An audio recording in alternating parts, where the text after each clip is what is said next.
अस्सलाम वालेकुम।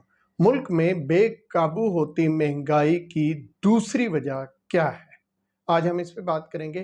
पहली वजह के ऊपर मैंने पिछले हफ्ते एक वीडियो बनाई थी जिसका लिंक मैं एंड स्क्रीन पे डाल रहा हूँ। अगर आपने वो नहीं देखी तो वो भी देख लीजिएगा। देखें, किसी भी मुल्क में महंगाई की जो वजूहात होती है उसमें सबसे पहली वजह होती है वहाँ पे मनी सप्लाई ज़्यादा हो जाना, यानी हुकूमत नोट प्रिंट करके मार्केट में फेंकती रहे। पाकिस्तान के केस में अगर हम देखते हैं तो पिछले कुछ अरसे में मनी सप्लाई में कोई ऐसी तब्दीली नहीं आई जो इस महंगाई की वजह बन सके। दूसरी वजह होती है जब लोगों को पहले से तवक्को हो कि आगे महंगाई बढ़ेगी। अगर हम साल डेढ़ पहले की बात करें तो उस वक्त लोगों को आज के बारे में इस तरह की कोई तवक्को नहीं थी। तीसरी वजह होती है जब आलमी मंडी के अंदर तेल की कीमतें और ट्रांसपोर्ट की कीमतें बहुत ज़्यादा हो जाएं।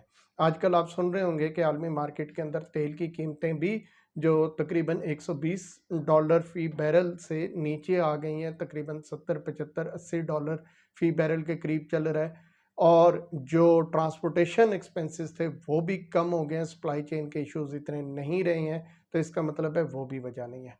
तो अगली वजह जो पाकिस्तान में महंगाई की असल वजह बनती जा रही है वो है पाकिस्तानी इकोनॉमी का बढ़ता हुआ डिफ़ॉल्ट रिस्क।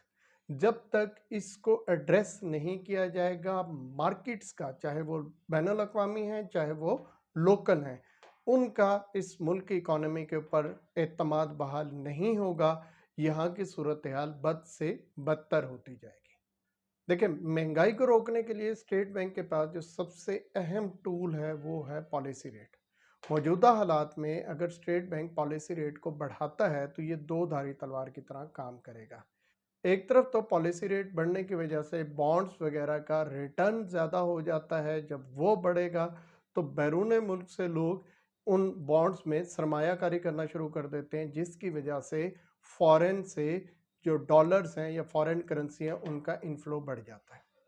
दूसरी तरफ जब आप पॉलिसी रेट ज़्यादा करते हैं तो ये डिमांड को कम कर देता है, डिमांड को सप्रेस करता है। डिमांड को सप्रेस करने की वजह से भी आपके करंट अकाउंट डेफिसिट के ऊपर मुस्बत असर पड़ता है।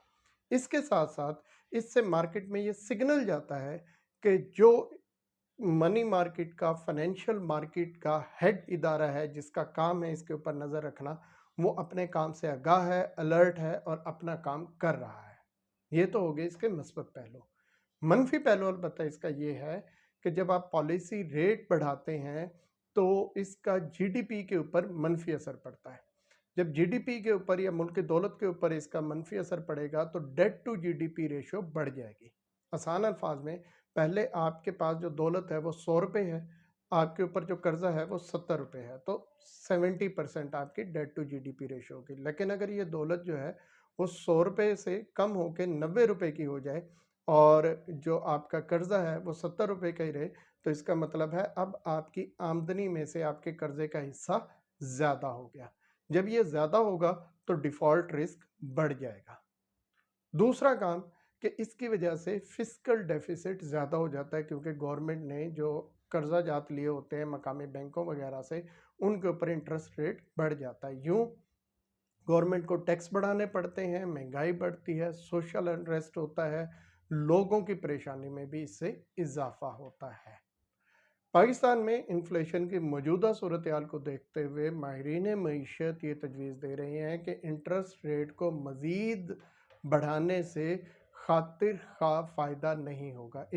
इसकी वजह आपको सबसे पहला काम ये करना होगा कि पॉलिटिकल स्टेबिलिटी लानी पड़ेगी। जब पॉलिटिकल स्टेबिलिटी आएगी उसकी वजह से मार्केट्स में थोड़ा सा एतमाद का सिग्नल जाएगा, जिसकी वजह से आपकी करेंसी स्टेबल होगी। करेंसी स्टेबल होगी तो फॉरेन से जो आपके इनफ्लो आ रहे थे वो बेहतर होना शुरू हो जाएंगे। बेहतर होंगे तो आपका ऑटोमेटिकली सिचुएशन बेहतर से बेहतर होती जाएगी।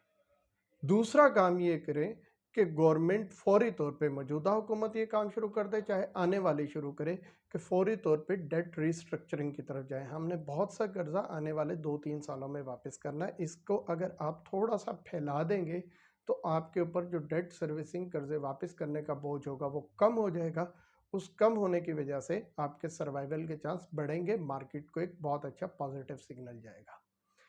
तीसरी बात ये करें कि खुदा का वास्ता है झूठ बोलना छोड़ दें। ये जो हर दूसरे तीसरे दिन खबर उड़ा दी जाती है कि जी आईएमएफ से मुआहदा हो गया, बस तकरीबन सारी कंडीशंस पूरी हो गई और बस अभी हुआ कि अभी हुआ, आज अनाउंस हो जाएगा, कल अनाउंस हो जाएगा, और उसके 2-4 दिन बाद आईएमएफ कहता है कि भाई कंडीशन नहीं पूरी हुई, या वो कभी आपके कर्जे का सिलसिला अपनी मीटिंग के एजेंडे से निकाल देता है, कभी वो पूरी तफसील देता है कि आपने कौन कौन सा डेटा उनको गलत दिया है। ये करना छोड़ दें, इससे मार्केट्स को आपकी स्टेटमेंट के ऊपर एतमाद बिल्कुल नहीं रहेगा। वो पहले ही तकरीबन ख़त्म हो चुका है, जो रास है वो भी ख़त्म हो जाएगा, और दूसरी बात, इससे आईएमएफ भी मज़ीद आपसे तंग आ जाएगा। आपको आईएमएफ की ज़रूरत है, आईएमएफ को आपकी ज़रूरत नहीं है। जैसा कि मैंने बताया था कि महंगाई के मसले पर हुकूमती पॉलिसी की एक और गलती की निशानदेही मैंने इससे पहले वाली वीडियो में की है, उसका लिंक मैं स्क्रीन के ऊपर लगा रहा हूँ। अब वो वीडियो अगर नहीं देखी तो ज़रूर देखिएगा। फिल वक्त इतना ही, इजाज़त दीजिए, अल्लाह हाफ़िज़।